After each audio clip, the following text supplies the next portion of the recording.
as night fades before me, the heat when Hey, here's the final part of the origin story. Right. It's been incredible. And then, we've been fortunate that we had a couple of residencies, especially at the O'Neill, and that Mm-hmm. was an incredible experience. Ah, so good. And a couple other performances here and there of songs or the first act or the second act here, here and there.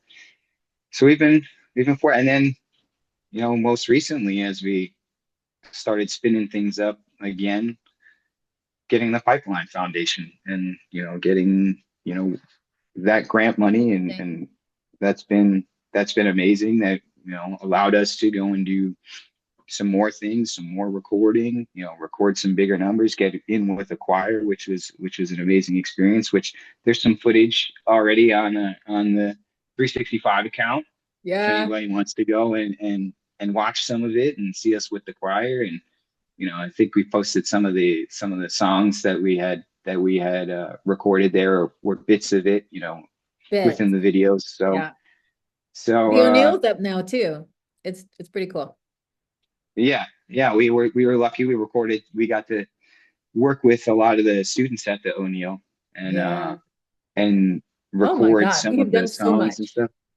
We have done so much. It's we're very fortunate, and it's hard to remember that sometimes because it's so Yeah. crazy putting a musical together and trying to get it on its feet and grinding and grinding and grinding and now putting content together. It's hard to remember that we've actually been really fortunate with everything that we've done. We've had a lot of really incredible opportunities and have put this in front of a lot of people so far, and the response is always overwhelming, and that kind of, I think, always resets us because we sometimes forget how much we love this piece and Right. how great the work is until people start seeing it again and they're like, oh my God, like we love this, like the story, the music, the characters, and we're like, oh right, yeah, this, we Yeah. do love this too, Absolutely like, do that.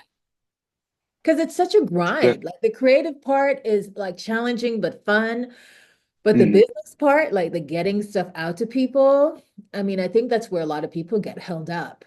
And yeah, certainly, you and I had a break like during the pandemic, and it took a while for us to spin up. And then like life things. I mean, when I met you, you were single and you have two kids now. Matt's a daddy, and then like your priority shift over time. So you don't always have like as much energy to give to the show, but it's great when like the Sues of the world and like other people can just remind you that this is like something exceptional that you did. yeah, and I mean, the hard thing too about the pandemic was not only did we take a step back, but like the whole industry shut down. So Yeah. there was nothing going on for 2 or 3 years in the theater space. So it was kind of like, okay, we have this great show, we've done all this work, but now we can't really do anything with it Yeah, until things spin back up again. So pretty much everyone was in a holding pattern for those 2 or 3 years. for So sure. it was so now that everything is pretty much in full swing again, it's nice to be ramped up and reworking on getting this out there to everybody and creating content and finding spaces and people who want to be involved in getting this show up. So it's nice to be back. We're back. Oh my God. Fantastic origin story. And I'm glad to hear you talk because I feel I'm always talking. So, I'm glad to hear it from your point of view. There's just some stuff in there that I've even forgotten. Okay. So for content purposes, that's where I'm gonna cut it. That's just for me.